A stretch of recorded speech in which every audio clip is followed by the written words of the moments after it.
Seja bem-vindo, seja bem-vinda a mais um webinar da EduBrix, começando agora. Hoje a gente vai falar sobre burnout, né? O foco cego em resultados pode causar uma epidemia de fadiga extrema na força de trabalho e a disciplina nova, né, com mais um nome em inglês aí para a gente usar, né? Employee Experience, ou a experiência do colaborador, um conjunto de práticas que tem como centro o profissional que entrega resultado. Então, essa nova forma de enxergar as práticas de RH, mudando o foco em subsistemas, como durante muito tempo, e ainda é a prática mais aplicada dentro das empresas, né? Eu tenho a área de pagadoria, eu tenho a área de recrutamento e seleção, a área de treinamento, a área de benefícios, a área de sucessão, enfim, são subprocessos dentro de um processo maior. A nova forma de enxergar a área de RH, que é o Employee Experience, passa a olhar para esses processos como uma jornada do colaborador que começa antes de ele entrar na sua empresa e depois que ele deixa a sua empresa, não, essa jornada continua. Mas como assim? Vou falar um pouco sobre isso, sobre Employee Experience, nesse webinar. E não posso deixar de pedir para você se inscrever no nosso canal no YouTube. Se você digitar lá no YouTube, @edubrix, você vai ter acesso a todos os materiais, mais de 400 webinars já realizados, vídeos já gravados. Inscreva-se, participe dessa comunidade e também me siga aqui no LinkedIn. Vamos nos conectar. Se você ainda não é uma conexão, ativa a minha. Júlio Cunha, se você digitar, você vai chegar até mim. E tenho o maior prazer em ter uma conexão virtual com você. A gente pode trocar uma ideia. E, de repente, a gente tem alguma coisa que a gente possa fazer em conjunto. Dado o recado da inscrição, vamos conversar sobre alguns indicadores, sobre alguns números que são bem assustadores, são bem impressionantes, algumas estatísticas que chamam muito atenção. Então, a gente vai falar sobre essa revolução, que é usar a tecnologia para ter mais humanidade. A revolução high-tech e high-touch, ou seja, o futuro do trabalho movido por dados, mas ancorado nas pessoas. Esse é um tema que a gente repete muito, que a gente explica muito, fala muito sobre isso.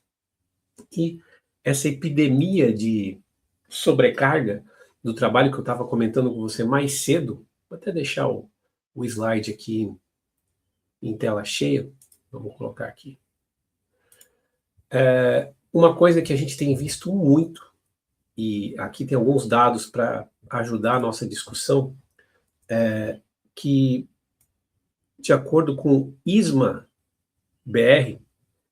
60% dos brasileiros não têm momento de ócio na semana. Ócio, uma palavrinha meio antiga, mas que define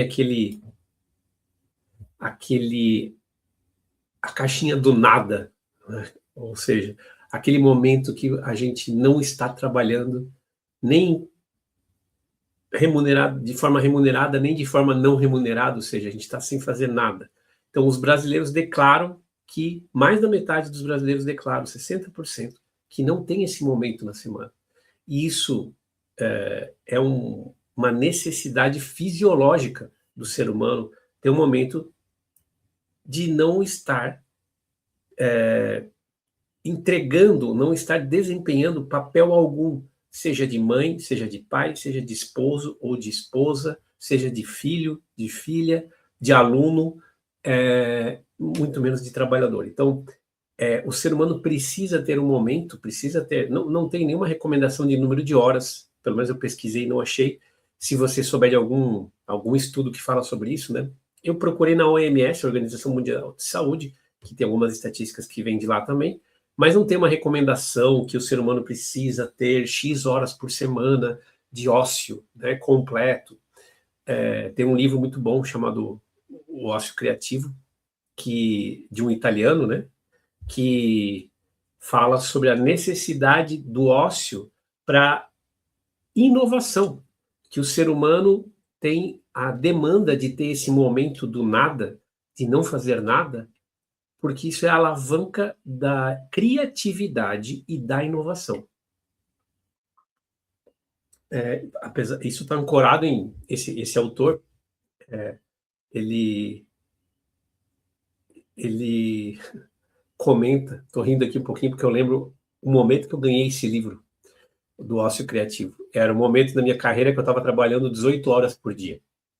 E aí as pessoas que estavam ao meu redor notaram isso e um gestor, numa forma gentil e com empatia, me deu de amigo secreto esse livro. Falou assim, Júlio, você precisa ler isso aqui urgente. E realmente eu entendi o recado e comecei a valorizar um pouco mais o tempo que eu deveria não estar trabalhando, né? Que isso, inclusive, era bom para o trabalho. 70% dos trabalhadores, essa estatística aqui também do ISMA-BR, vive em estado de alerta elevado. Isso aqui tem a ver com falta de segurança psicológica no trabalho, e aí a NR1 está agora cobrando essa preocupação por parte dos empregadores, ou seja, você agora tem que evidenciar, você, como empregador, se você faz parte do time de RH, está aqui me assistindo, ou se você é dono de empresa, ou acionista, sócio, diretor, você é responsável legalmente por comprovar, evidenciar que a tua organização cria um ambiente que promove a segurança psicológica, porque isso é um dos critérios para promover saúde mental dentro da organização. Como assim segurança psicológica versus estado de alerta elevado? Bom, se eu estou sempre com receio de que a empresa vai me demitir, ou que o meu papel aqui dentro não vai ter continuidade, eu tendo a ficar em estado de alerta. Se, quando eu abro o portão da empresa e estou na rua, tenho medo do meu celular ser roubado a qualquer momento, tenho que ficar vigiando, né? Vou pegar o Uber, eu tenho que ficar olhando para trás para ver se tem alguém tentando roubar a minha carteira, a minha mochila, o meu celular. Se eu entro no metrô, entro no ônibus, eu tenho que ficar me preocupando com os meus pertences a todo momento, eu tenho que ficar de olho. Esse ritmo de alerta constante e elevado faz com que as pessoas não consigam usar o tempo fora do trabalho para relaxar, que essa é a função do tempo entre um turno de trabalho e o próximo turno. Ou seja, se você trabalha no horário comercial, das 18 horas até as 8 horas do dia seguinte, nesse intervalo de tempo, você tem que relaxar, você tem que descansar para se preparar para o próximo turno. Claro que você pode usar uma parte desse tempo para estudar, para treinar, enfim, mas a ideia é que você descanse e se prepare para a próxima jornada de trabalho. E aí a gente vê uma estatística aterradora: 70% das pessoas que trabalham declaram estar em estado de alerta elevado de forma constante. Gente, aumentou em 800% o afastamento devido a burnout de 2021 a 2025. Então, a gente está falando aqui num período de 4 anos, aumentar 800%. É muita, é uma epidemia muito, muito, muito grande. A gente está falando aqui de um período, né, esses 4 anos aqui, a gente está pegando um período da pandemia, né, metade da pandemia para frente, e o período pós-pandemia. Então, a gente está passando por realmente uma epidemia, como está aqui no slide, tá? De aumento de produtividade, mas de forma tóxica, quer dizer, não está funcionando do ponto de vista de saúde para as pessoas. Esse valor aqui vem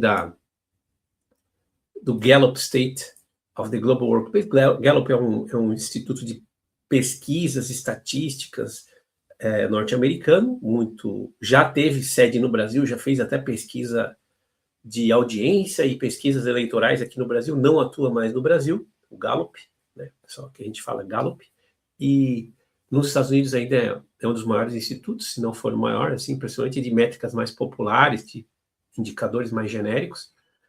Também tem uma grande obra na área de desenvolvimento de pessoas, e que é produto de uma das pesquisas que eles foram contratados para fazer no Exército, inclusive, e depois eles expandiram para outros segmentos, que fala sobre habilidades das pessoas, pontos fortes e pontos fracos, né, que desmonta algumas crenças que a gente tem, abrindo um parênteses aqui, né, do Gallup,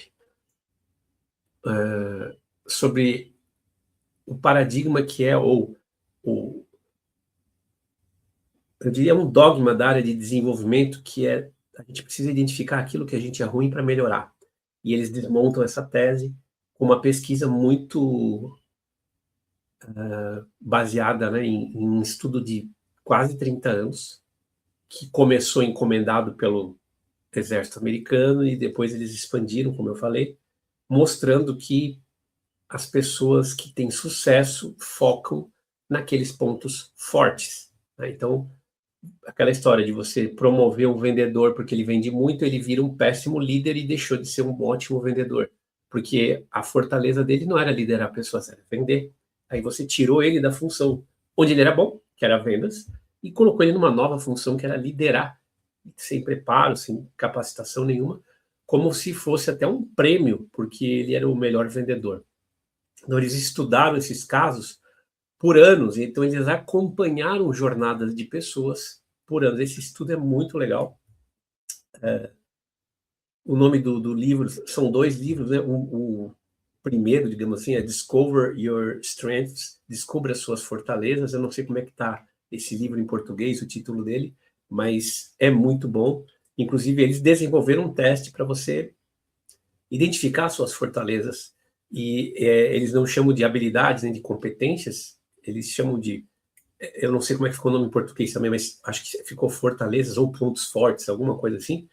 E você investir nos seus pontos fortes tem uma chance de sucesso 1000 vezes maior do que você identificar os seus gaps e, né, suas áreas de melhoria, aquilo que você não faz tão bem, e você tentar melhorar aquilo ali. Então, investir na sua fortaleza dá muito mais retorno.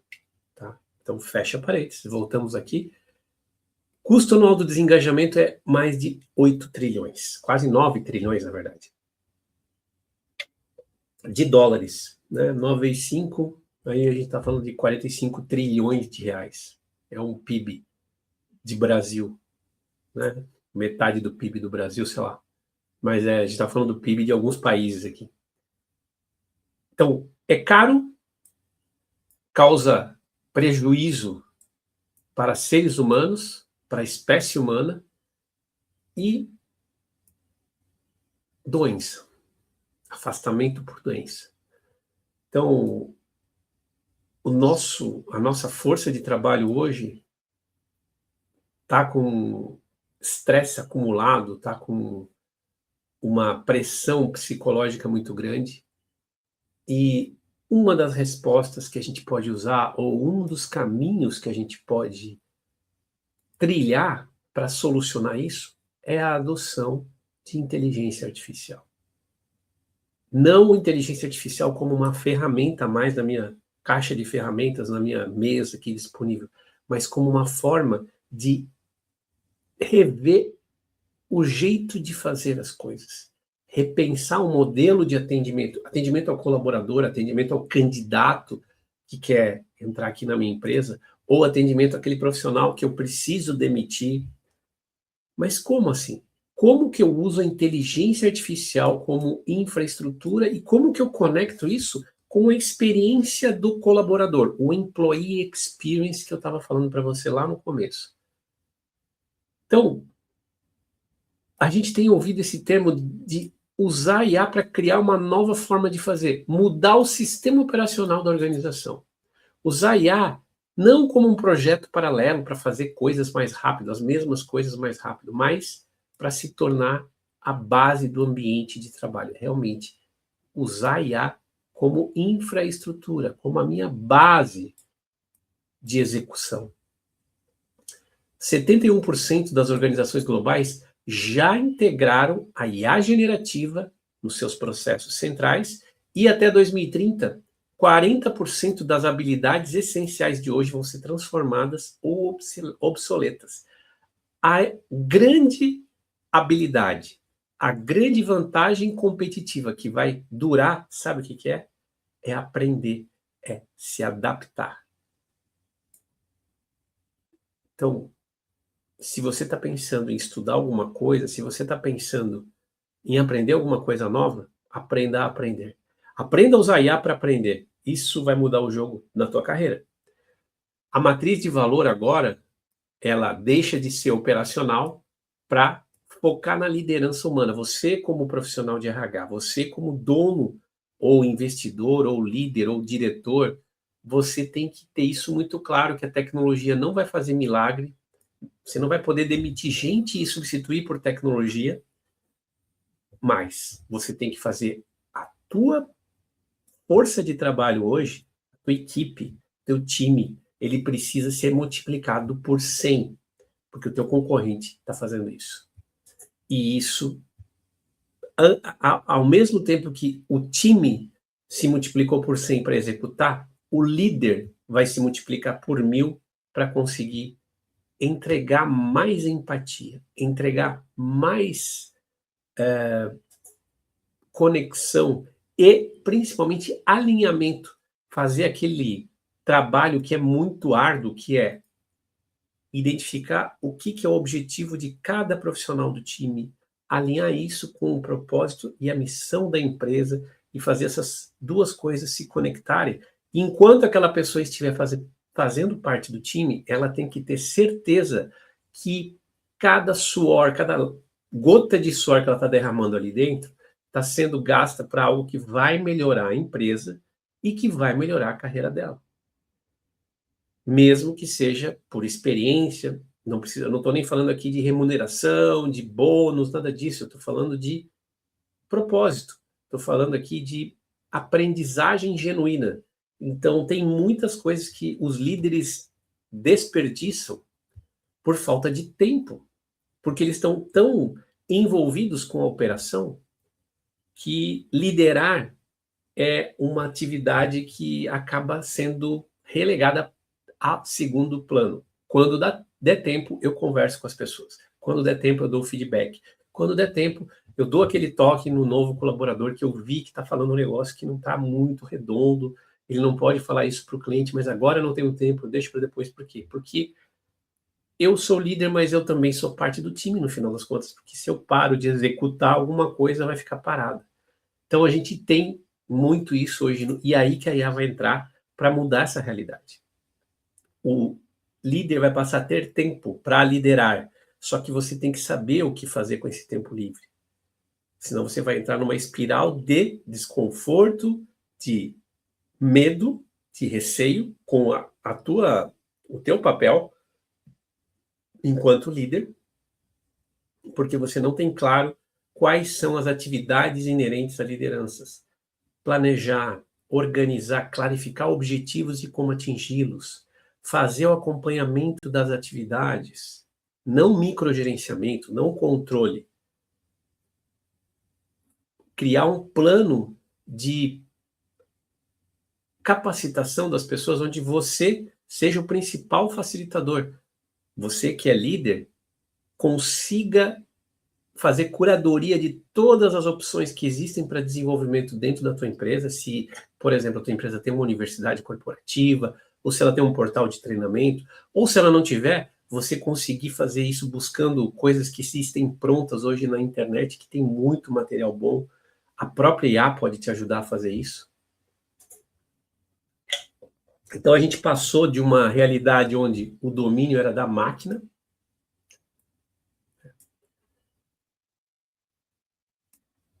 e algumas empresas já estão fazendo isso, usando a IA para prever riscos de, por exemplo, solicitação de desligamento, turnover, né, que a gente chama esse indicador, quando o colaborador quer deixar a minha empresa, ou seja, a iniciativa é dele, muitas empresas classificam isso como turnover espontâneo, que é o pior de todos, né? Que é aquele que mostra que a minha empresa não está retendo pessoas. Então, a IA já pode ser usada para mensurar os comportamentos do meu colaborador e comparar com os comportamentos de quem já pediu para sair no passado. E quando essas características estiverem parecidas, então eu sei que 6 meses antes da pessoa pedir para sair, ela começa a ter incidência de atrasos, ela começa a ter uma queda nas entregas dela. Então, se eu tenho toda essa análise, né? O pessoal usa também um termo em inglês, né? O analytics, o HR analytics, ou seja, dados analíticos de recursos humanos. Eu tenho o desempenho no meu sistema das pessoas, eu tenho a apuração de ponto dentro do meu sistema de RH integrado, eu tenho o comportamento dessas pessoas dentro dos LMS, das plataformas de treinamento. Eu consigo cruzar todas essas informações e montar o que a gente chama de perfil de comportamento. Então, quando essa pessoa entra nesse perfil de comportamento, eu posso já ter um sistema automatizado de levantar uma bandeira amarela para alguém tomar alguma ação preventiva, porque a análise já foi preditiva. Está dizendo assim, ó, o Júlio está dando todos os sinais que ele pode pedir para sair. Começou a chegar atrasado, o desempenho caiu, ele não foi promovido nos últimos 2 anos, não teve nenhum reconhecimento, nenhum mérito, ou seja, movimentação salarial zero. Então, ele entrou aqui num quadrante de risco. Alguém tem que tomar uma ação. Pode ser o líder que vai ser avisado disso e procura fazer uma reunião one-on-one e assim por diante.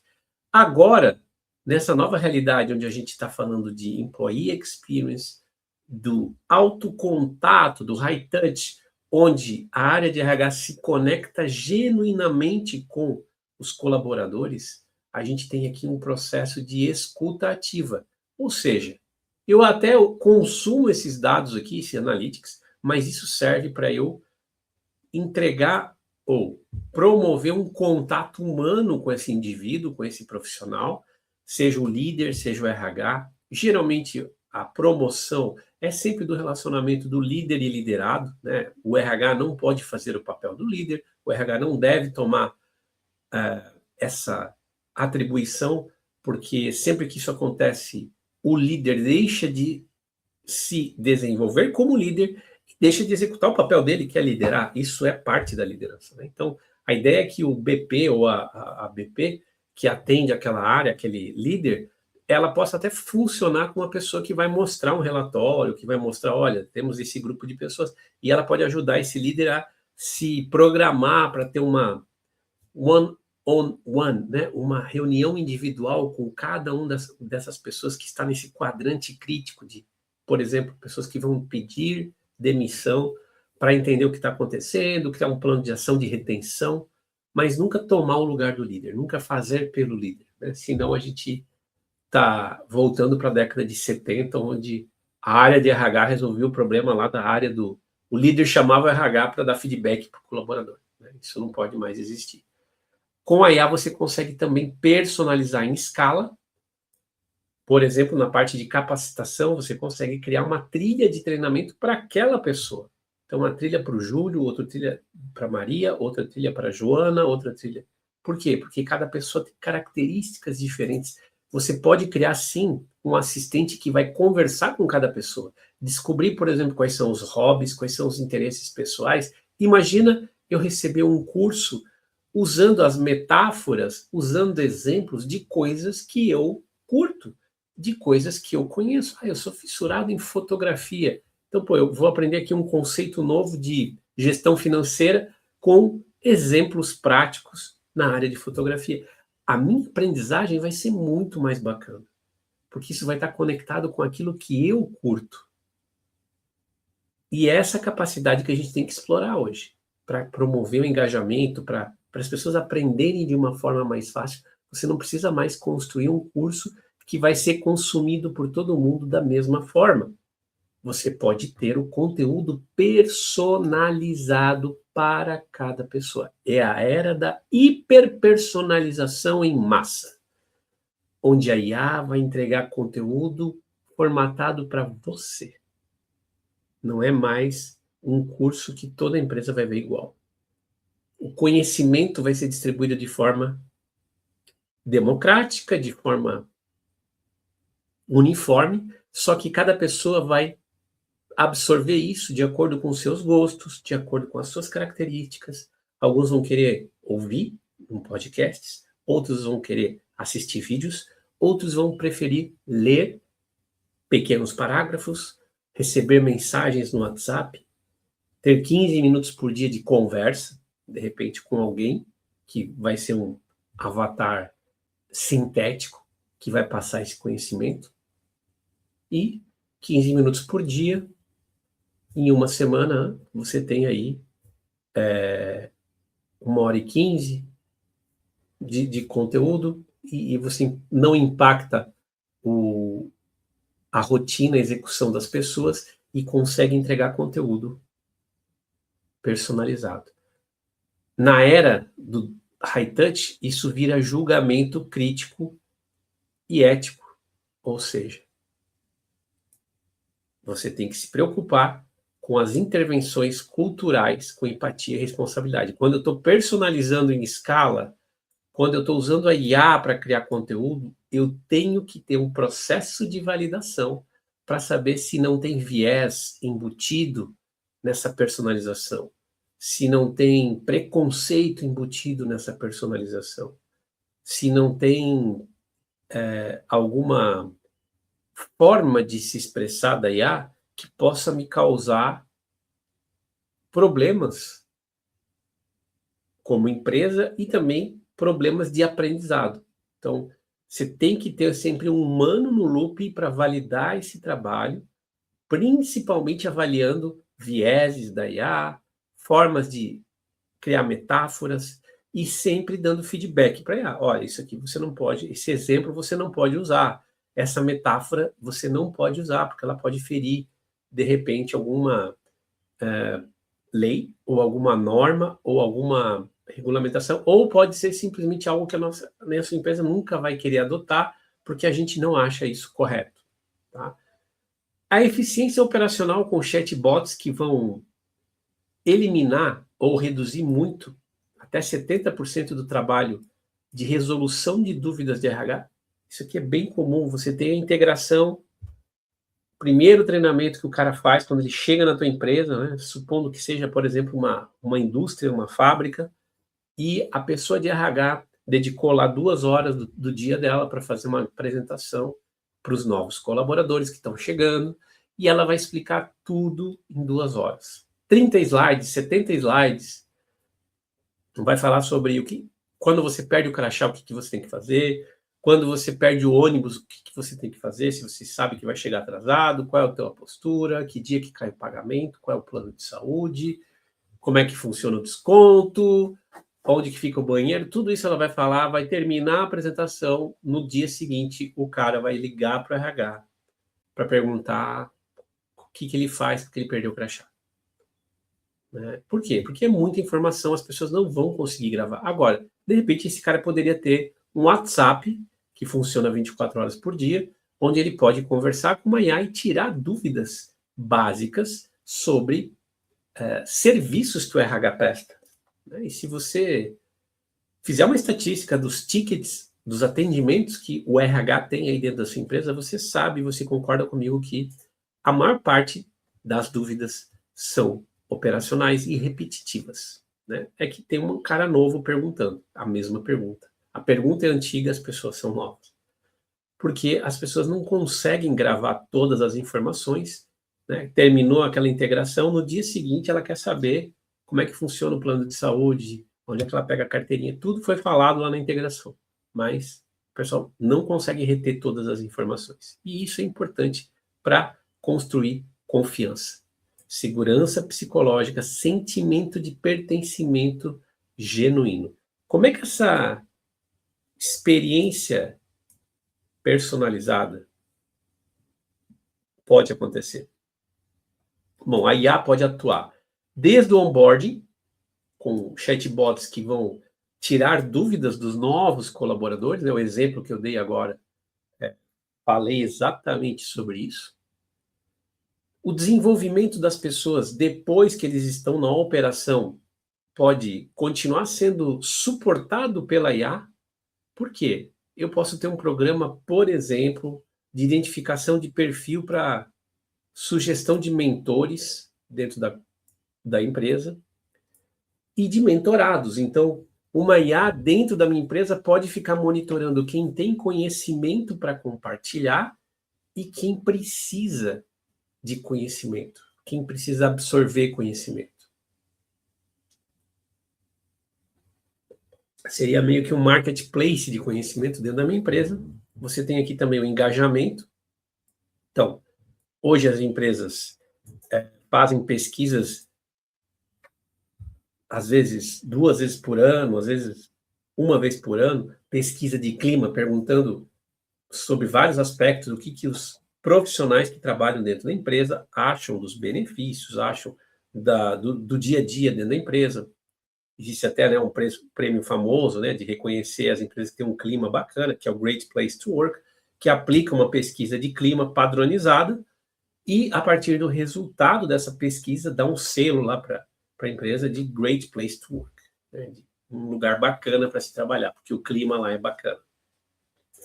Bom, pesquisas são importantes, você não deve parar de fazer, mas hoje a IA, o teu agente de IA que conversa com os colaboradores, ele poderia estar aplicando isso continuamente na forma de perguntas abertas, inclusive, e registrando as respostas para que você tenha esse monitoramento contínuo de o que o pessoal está, como o pessoal está avaliando o clima organizacional, como que é trabalhar na sua empresa hoje, sem responder uma pesquisa formal sobre isso, sem responder a pergunta 1, pergunta 2, pergunta 3. Uma conversa estruturada pode tirar, entre aspas, essas informações. Pode chegar nas mesmas informações de uma forma muito mais fidedigna.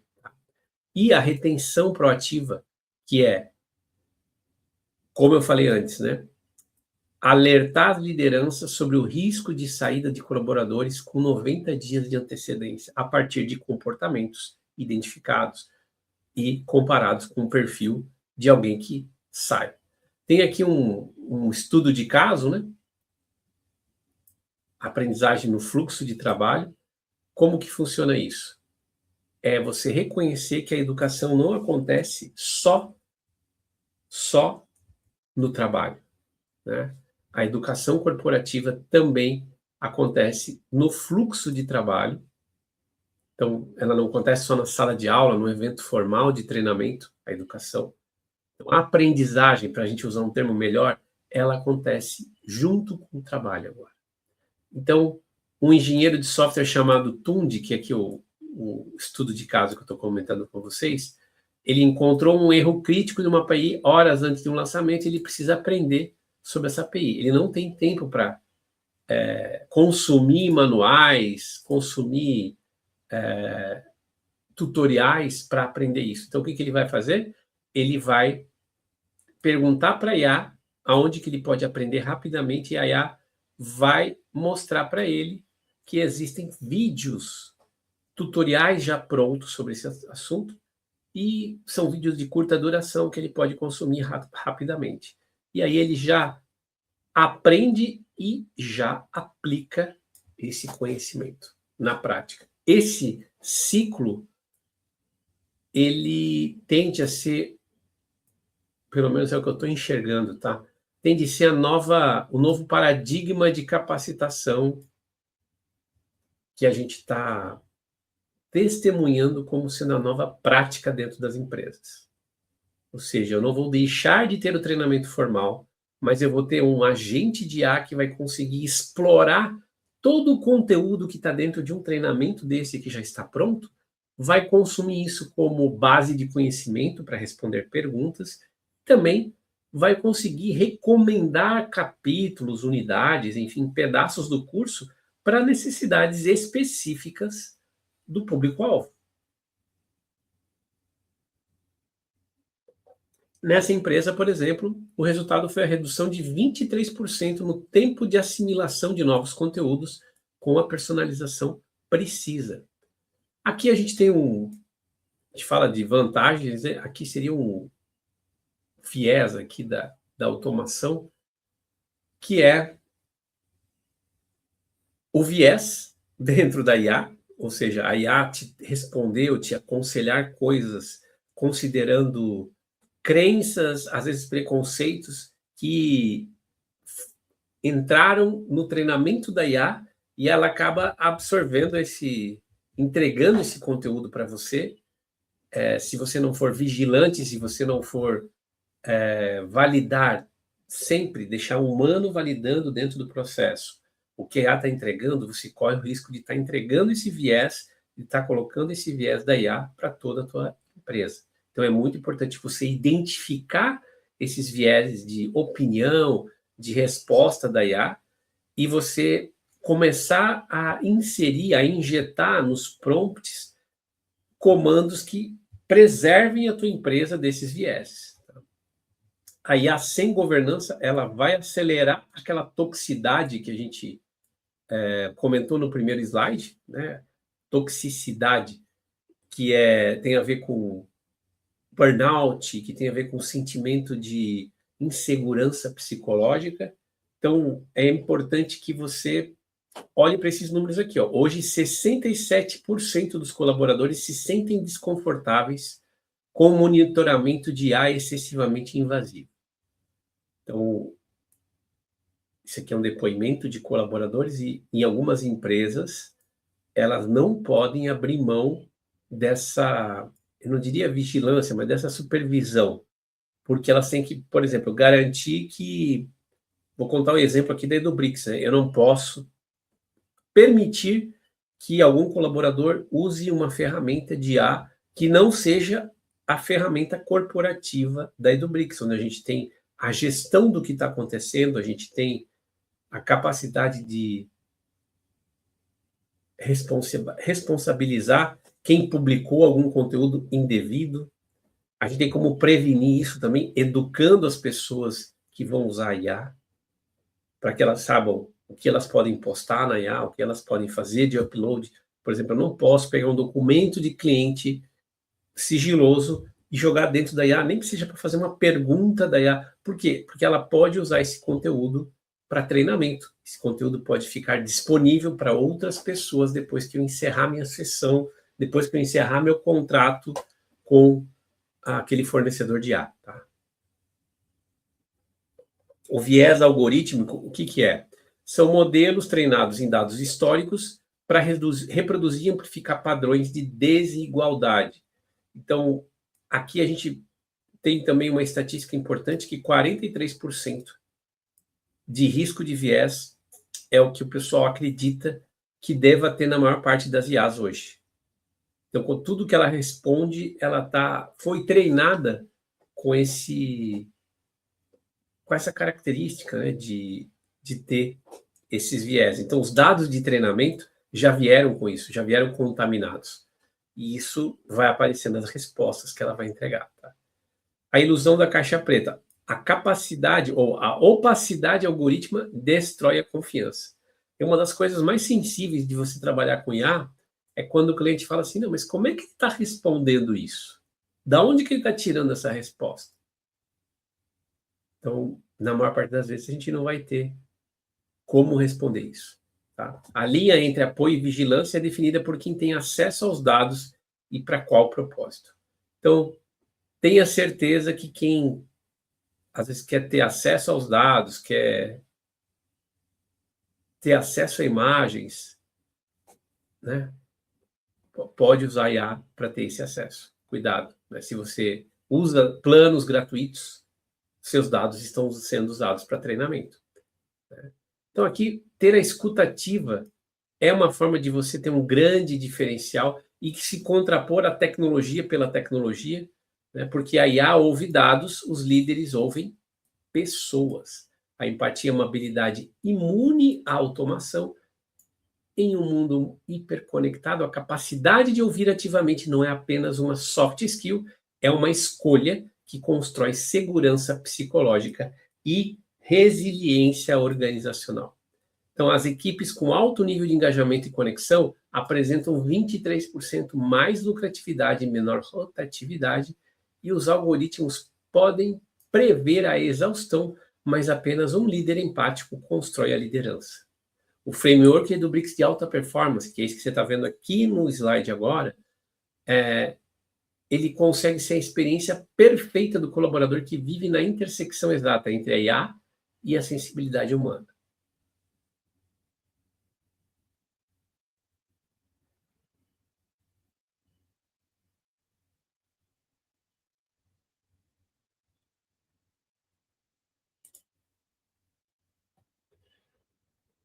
A experiência aqui da EduBrix, né, é dentro dessa intersecção entre a tecnologia e a experiência do colaborador, o Employee Experience. É isso que vai trazer a prevenção do burnout, o foco na liderança empática e escutativa e a prática de diversidade e segurança psicológica. Tá? Então, você tem que usar a tecnologia, o analytics, a aprendizagem dentro do fluxo do trabalho, ou seja, o treinamento não pode estar num portal de treinamentos que as pessoas têm que acessar, têm que navegar em catálogos, têm que achar o conteúdo. Não, o treinamento tem que estar onde as pessoas moram. O treinamento do vendedor fica dentro do CRM, o treinamento do analista de suporte está dentro da ferramenta de suporte que ele usa. Ele consegue acessar o treinamento dentro da ferramenta de trabalho dele. O treinamento é sensível ao contexto, vai aparecer treinamento que tem a ver com aquilo que ele está fazendo. As microinterações têm que ser personalizadas. Então, talento, isso você nunca pode esquecer. As pessoas são a sua maior infraestrutura, mas você precisa investir na automação do processo para que você tenha um employee experience, né? A experiência do colaborador seja a mais bacana possível, porque o futuro vai pertencer às organizações que constroem sistemas tecnológicos que possam se adaptar rapidamente para servir pessoas que querem ficar.